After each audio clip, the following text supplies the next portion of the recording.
Oi gente, tudo bom? Bom, depois de um tempo eu decidi fazer esse vídeo com algumas perguntas que me fizeram ano passado no grupo que eu fazia parte, o grupo de reforço escolar. E eu decidi pegar algumas perguntas, não vou responder todas, até porque senão o vídeo vai ficar muito longo. Eu já quero começar dizendo para vocês que a minha intenção, como eu já falei no vídeo anterior a esse, onde eu também expus, né, a questão do reforço, que eu não quero ser mentora de ninguém, né? Minha intenção é ser mentora de ninguém, porque eu não tenho muito que aprender, como eu já falei, tá? Então, a primeira pergunta aqui que eu vou responder, na verdade, eu botei como a 10ª, mas aí eu vou responder aqui sendo a primeira, tá? Ela tá aqui no finalzinho, mas ela vai ser a primeira. A pergunta diz assim, ó, quanto tempo você tem no reforço? Contando com os anos 2014 e 2015, eu tenho 5 anos de reforço. Eu me casei com 24 anos, a minha filha nasceu, a primogênita, quando eu tinha 26. O meu segundo filho, gente, repara não, porque sabe como é que é a mulher, não pode se ver que já quer se arrumar, né? Bom, tudo bem. Com 26 anos a minha filha nasceu, com 24 eu me casei, com 26 a minha filha nasceu, com 28 o meu filho do meio, com 30 anos o meu mais novo nasceu. Eu decidi não deixar meus filhos na creche, deixar com ninguém, eu quis ficar com eles. Só que em 2008 eu voltei a estudar e fiz licenciatura em História. Quando eu me formei em 2011, eu trabalhei numa escola com adolescentes, eu dei aula de História e Geografia, mas depois disso, assim, meu foco mais, gente, é trabalhar com criança. Nada, desculpa os adolescentes, mas eu gosto mais de trabalhar com as crianças. Há pessoas que não gostam de trabalhar com criança. Eu prefiro trabalhar com criança do que com adolescente. Então, disso eu saí da escola. Eu lembro que a parte de cima era o Fundamental 2 e o Fundamental 1, que eram as criancinhas, estava embaixo. Aí eu ficava, ai meu Deus, tudo fofinho, como eu queria dar aula para eles. Só que eu não tinha pedagogia, só tinha licenciatura em História. Então eu falei, bom, vou me dedicar então ao blog. Aí saí dessa escola, me dediquei ao meu blog. A minha renda era do meu blog, eu tenho 2 blogs, Cristãos Kids e Nosso Espaço, que na época era Nosso Espaço Educando. Aí depois eu troquei e coloquei Nosso Espaço da Educação. E a minha renda era dele, eu ganhava, na época, eu fazia acho que uns quase $300, $350, $280. Então o meu rendimento era esse. Então depois eu fui trabalhar numa escola.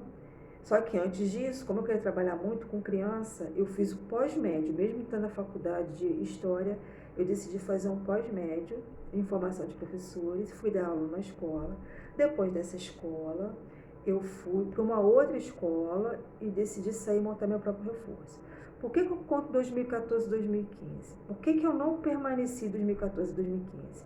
Esses anos de 2014 e 2015 foram os anos que eu também trabalhava no blog. Então, eu tinha o blog, que eu me dedicava a ele, e trabalhava com reforço. Só que naquela época, eu ganhava muito pouco no reforço, gente. Era R$50 trabalhando todos os dias, 2 horas.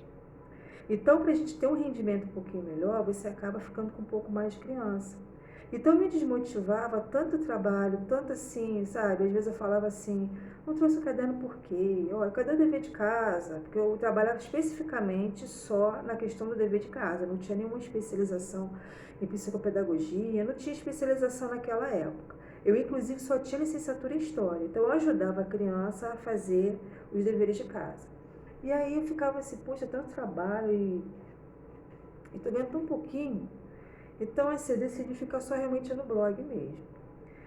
Só que depois dessa escola, em 2019, da escola, a última que eu trabalhei, eu decidi montar aqui, só que de uma forma mais estruturada. Até quando eu fui na TV Alerj, eu falei isso, olha, eu estou recomeçando, mas de uma forma mais estruturada. Então, eu montei como se fosse a salinha de aula, a gente pode pesquisar e ver muitos reforços que hoje em dia parece uma sala de aula, né, bem alfabetizadora. E eu falei, vou trabalhar com isso, agora eu vou levar a sério de uma forma que eu possa ter meu rendimento, até porque o meu rendimento não é mais no blog. Embora eu tenha um blog, o meu rendimento não é mais no blog. Então, assim, eu comecei assim, se eu for contar então, são 5 anos, porque eu recomecei no comecinho de 2019, com os mais 2 anos, então estou partindo para 5 anos em reforço escolar. Aí perguntaram assim, é bom ter auxiliar? Sim, é bom ter auxiliar.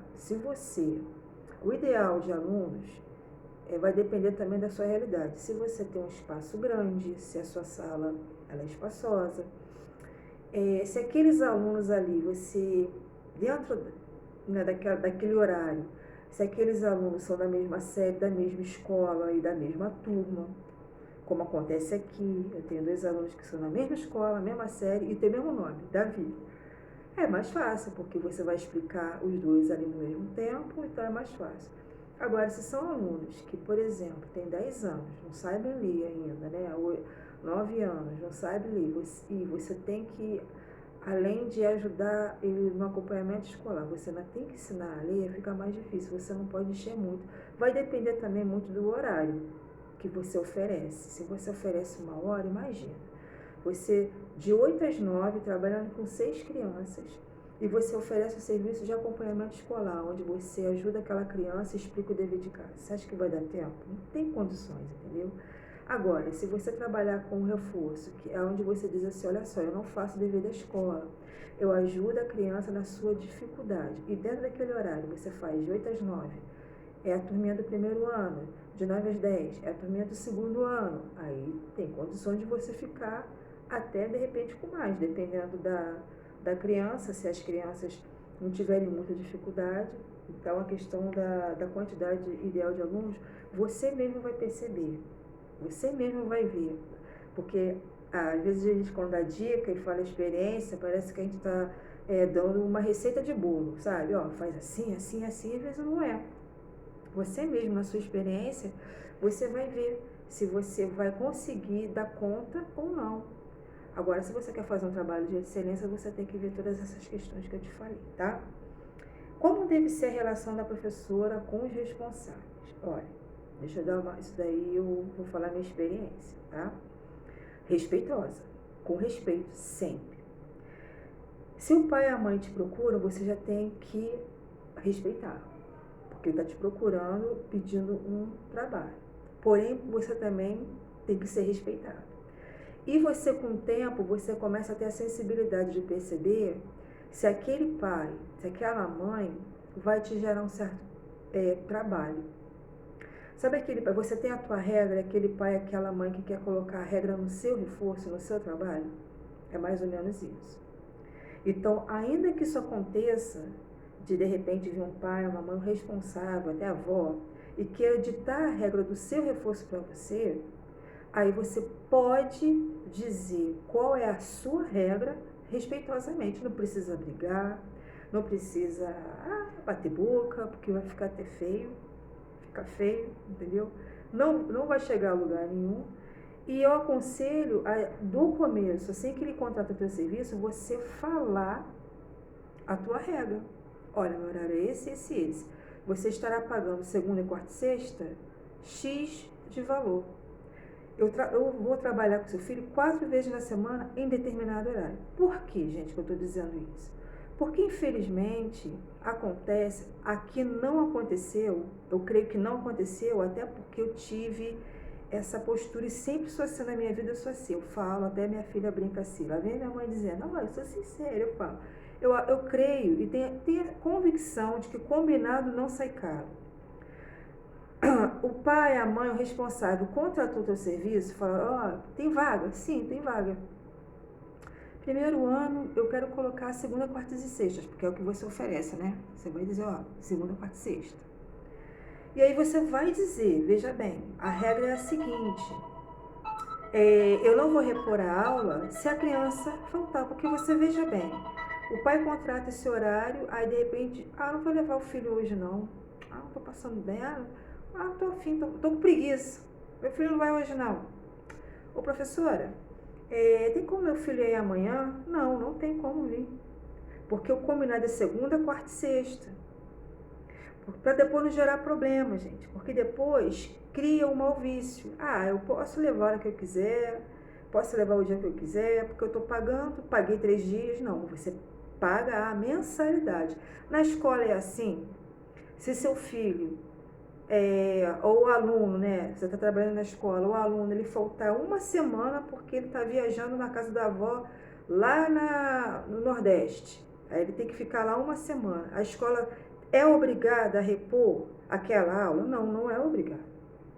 Então, assim, infelizmente, por causa disso, porque a gente não sabe como são os pais quando eles chegam, você tem que deixar tudo combinado. Olha, o horário é esse, o valor é esse.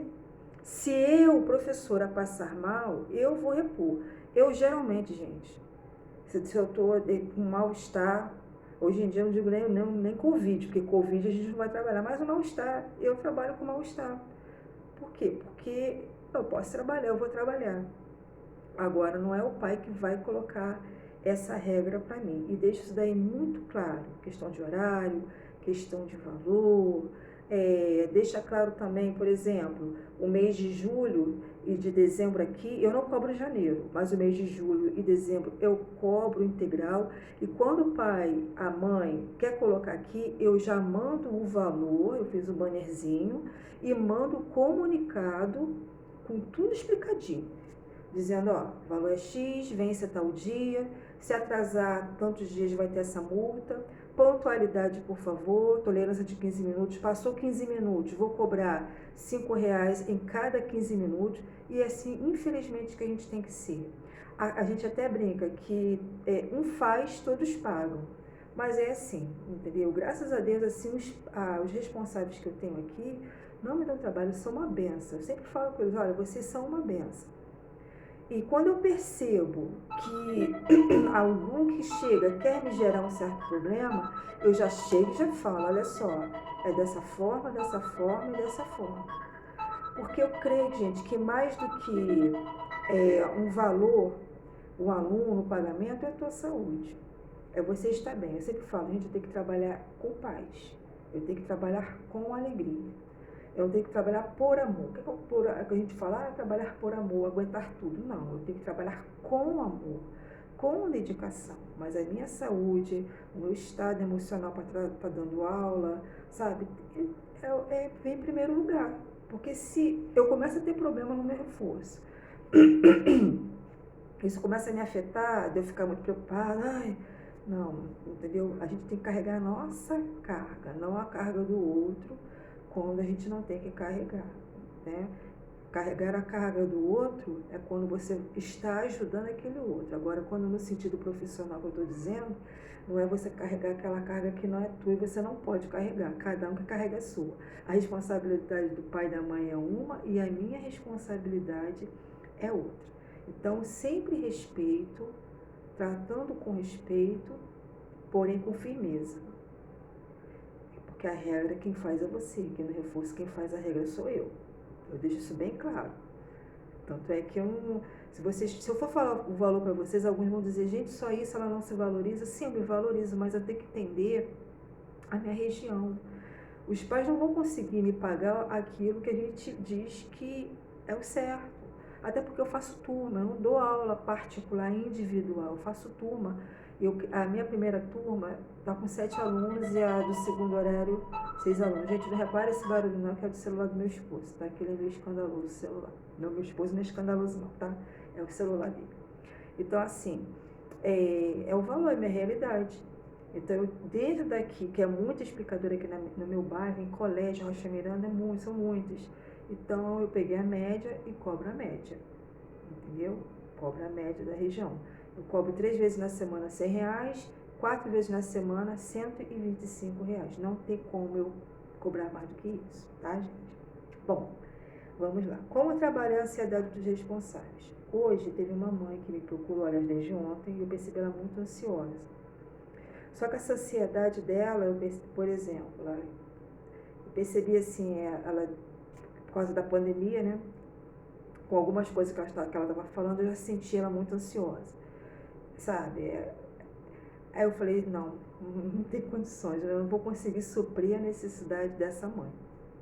Então até eu falei, olha, eu creio que eu não vou suprir as tuas expectativas daquilo que você deseja, obrigada pela confiança, mas eu penso que você tem que procurar alguém que vá suprir as tuas expectativas. E ela não gostou muito, mas é aquilo que eu falei, gente, é melhor você ser muito franca com a pessoa. Eu falei com a educação e ser muito franca com a pessoa. Eu até falei com a Miriam, uma conhecida, né, que tem se falado no WhatsApp, ela está começando agora o reforço, ela tem algumas dúvidas. Aí ela estava me falando uma experiência, eu falei assim, Miriam, eu posso falar com você no vídeo? Estou pretendendo fazer um vídeo hoje, que é muito tempo que eu não faço esse vídeo. Ela falou, não, pode falar sim. Então ela conta que ela está começando agora, está com pouco aluno, e ela dá 2 vezes na semana, e dá até o 5º ano. Aí uma mãe chegou para ela no WhatsApp e falou assim, eu quero que você dê, eu quero que você dê até o 7º ano, 3 vezes na semana para o meu filho.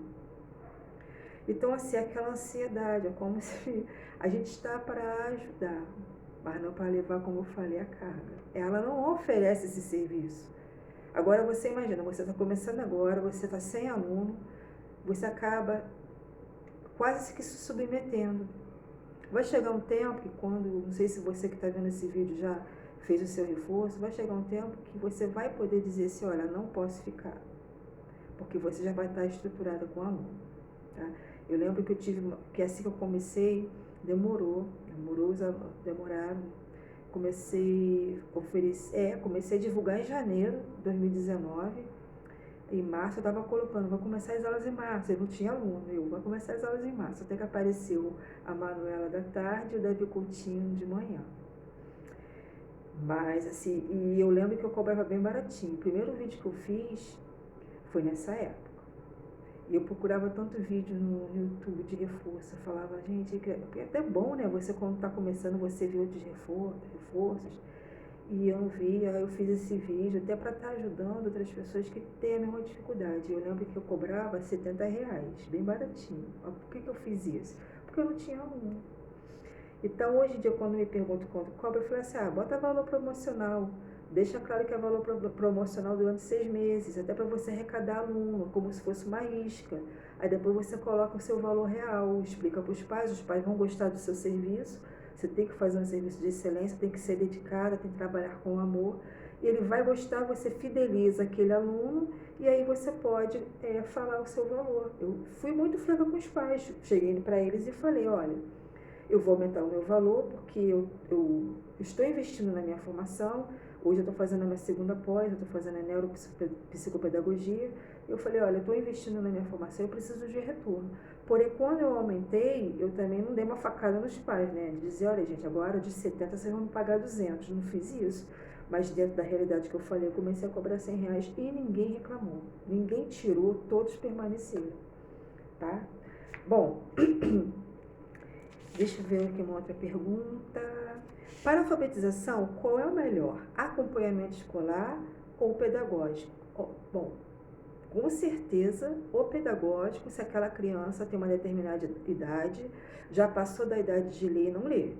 Tem que ser o pedagógico, onde você está ali fazendo as suas metodologias. Eu não sei qual método que você vai usar, eu uso muito. Na verdade, gente, eu não digo nem que uso fonológico. Eu uso fonológico. Aí quando está no fonológico, eu vou lá, vou mandando as crianças silabando, família do Babé e Bubu.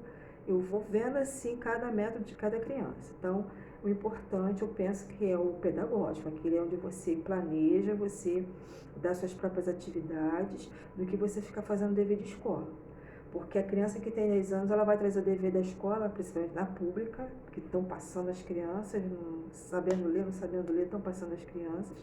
E elas vêm cheias de dever de casa, elas não sabem ler, você tem que ler para elas, e elas acabam não aprendendo, dependendo da quantidade de dever. Então, obviamente, é pedagógico. O que eu estou fazendo aqui? Estou com alunos do público, onde o aluno, inclusive, não sabe ler. Então, 1 hora ele faz o dever da escola, porque ele tem que fazer, porque isso está contando como presença, e 1 hora eu faço o pedagógico, que é silabando com ele. O mundo tem que ler, da escola tem que ler, infelizmente, para ele poder fazer. E depois eu passo, ele já está lendo, já está na família da letrinha D. Para quem não sabia ler, ele já está lendo da educado. Gente, e vocês podem não concordar comigo, porque eu sei que na alfabetização é importante, as crianças estarem sendo alfabetizadas dentro da realidade, daquilo que é o interesse delas, mas eu fui alfabetizada com aquela cartilha do Ivo viu a uva. Eu sei que eu não tenho que parar só no Ivo que viu a uva, né? A Dadá que é educada, né? A Bia que é a babá do bebê. Mas eu ainda uso isso. E tem funcionado. Se está funcionando, para que eu vou mexer, né? Bom, quais as maiores dificuldades, seja na administração ou prática de ensino? A maior dificuldade, de repente, um pai, uma mãe, pelo menos é o que eu penso, né? É não entender, querer pôr a regra e querer gerar algum tipo de problema, como eu já mencionei. E na prática de ensino, se aquela criança ela não quer estudar, não quer fazer. Algumas mães me procuraram dizendo que não estavam conseguindo, por causa da pandemia, a quantidade de dever, as crianças estavam não estavam querendo fazer em casa, com preguiça, reclamando, chorando, não querendo assistir a aula remota, por isso que eu nunca dei aula também online, gente. As crianças choram, todas as mães que vieram ano passado falaram, olha, minha filha está chorando, porque não aguenta mais aquela aula, se ficar sentada vendo aula online e tal. Eu falei, não, pode mandar para mim. E graças a Deus, todas elas me dão o aval de chamar a atenção. Falar, olha, eu faço comigo, ela vai fazer, a criança vai fazer, porque ela não vai estar no ambiente dela, ela vai estar fazendo comigo. E se for necessário eu chamar a atenção, eu vou ter que chamar. E as mães não pode chamar. E eu já tive que chamar a atenção. De, por exemplo, a criança chega, o aluninho chega, faz, daqui a pouco no segundo dia, não quero fazer mais não. Não quero mais fazer. Eu falo, vai fazer. Pode começar a fazer. Faz agora. E aí a criança faz. Por quê? Porque a criança tem que ver em você a autoridade. Adianta a mãe pedir uma ajuda, chegar aqui acontecer a mesma coisa? Então eu falo, eu posso, eu vou chamar a atenção. Eu sou assim, tem que fazer. E a mãe, não, pode chamar a atenção, elas gostam. Pode chamar a atenção. Eu chamo, mas eu sou assim carinhosa, gente. Eu brinco com as crianças, chamo de meu amor. Daqui a pouco eu brinco, elas ficam rindo, mas quando eu tenho que chamar a atenção, eu chamo. Você imagina uma professora o tempo inteiro só chamando a atenção, a professora amarga? Faz isso. Não, né? Você tem que medir. Você é carinhosa, eu sou paciente, eu falo, criança, leia, meu filho, eu tenho paciência. Vai lá, lembra lá, o que B com A faz? Agora eu falo, não fala pra mim que não quer fazer e joga o lápis, não quero. Não faz isso, não faz isso que você vai tomar uma bronca. E ele já sabe como eu sou e graças a Deus é assim que eu faço o meu trabalho. Não, como eu falo, olha, não humilho as crianças, porém as crianças, porque parece que está chamando a atenção, está humilhando, não. Eu coloco aqui que a regra, quem faz sou eu. Aqui tem que fazer o que eu mando. Aqui quem manda, até porque estou dentro de casa, né? Então tem que fazer, porque a criança tem que produzir. Porém, eu também sou brincalhona, faço carinho, brinco, sou boba pra caramba. Quem me conhece sabe que sou boba pra caramba. Bom, método de ensino para a criança com dificuldade. Você identifica qual é a dificuldade dessa criança e aí você vai trabalhar dentro desse método. Por exemplo, eu tenho uma aluna com dislexia e eu tenho trabalhado com ela muito a questão da consciência fonológica, do som, né? Eu, inclusive, vou fazer um sussurro fone para ela, vou deixar aqui para poder ela estar ouvindo o som né, do que ela fala. Tem uma aluna também com esquizencefalia cerebral. Gente, eu nunca tinha ouvido falar. Eu tive que pesquisar e na pesquisa eu encontrei um artigo científico que fala que o melhor método da esquizencefalia para trabalhar com crianças com esquizencefalia é o método da boquinha. É o que eu tenho usado com ela, tá? Então, assim, é um trabalho que eu falo com os pais. É contínuo, é um pouco demorado, mas é contínuo, né? Então, você vai ver o método de cada criança. Disgrafia, geralmente, eu tenho um aluno que eu suspeitei que estava com disgrafia. Aí eu voltei para a coordenação motora, dos pontilhados, da questão de segurar no lápis, da bolinha, de fortalecer, né? E a gente vai trabalhando conforme a necessidade da criança, tá? E quais as maiores dificuldades no início, que é a última pergunta, é aquilo que eu já falei. A maior dificuldade é você conseguir aluno, gente. É aquela ansiedade de você ter aluno. E se você não tiver como objetivo realmente que você quer, você acaba até desistindo, porque você vê a dificuldade e fala, poxa, tá vindo aluno nenhum, não vou conseguir não. É só você acreditar, vai chegar o aluno, vai chegar um tempo que você vai ter alunos. É só você insistir. Gente, eu perturbava tanto nos grupos do Facebook, até hoje eu perturbo. Hoje já joguei 3 vezes, esperando a pontuação assim, porque eu acho que se me perfeito fica mais bonitinho. Bom, então eu já coloquei umas 3 vezes, mas foi, não, 2 vezes, em 3 grupos. Botei 2 banners em 3 grupos. Porque só é notado aquele que é visto, Não é verdade? Como é que você quer ser notado se você está numa rua com uma placa que ninguém vê, se você não compartilha em Facebook? Gente, os meus alunos eu estou conseguindo pela rede social. Tem gente que não consegue. Eu estou conseguindo pela rede social. Eu tenho uma página no Facebook, o nome do meu reforço é Reforço Escolar Espaço da Educação. E aí eu tirei foto do meu espaço, tiro foto do trabalho. Se você está começando agora, faz a sua salinha. Ainda que você tenha uma mesa, uma cadeira e um bannerzinho, ainda que não seja um banner, compra uma cartolina, faz o alfabeto, faz uma tabuada, bota bonitinho, com capricho, ainda que seja simples, faz com capricho, tira foto num ângulo bonito. Ah, eu não tenho aluno. Você tem sobrinho? Você tem algum vizinho, uma criança de uma amiga? Chama essa criança, ensina faz um deverzinho, tira a foto, aí você divulga a tua forma de trabalhar. Aí você vai dizer, mas ele não é meu aluno, mas você vai estar fazendo uma propaganda da sua forma de trabalhar. Eu não fiz isso, até porque meus filhos já estão grandes, né? Não tenho sobrinho pequeno, eu não fiz. Mas é uma forma que você pode fazer de estar divulgando o seu trabalho. Tá bom? Então eu espero ter ajudado vocês, espero não ter falado muito. E se vocês tiverem assim, alguma dúvida, vocês mandam para mim, né? Porque assim, eu, por exemplo, eu não gosto de vídeo muito longo, né? Eu espero não ter sido muito maçante no meu vídeo. E se vocês quiserem outro tema do vídeo, eu faço para vocês, tá? Obrigada por ter visto o vídeo. Se você já é inscrito, eu peço que você curta esse vídeo, porque o YouTube, ele entende que ele é recomendável, né, que você gostou.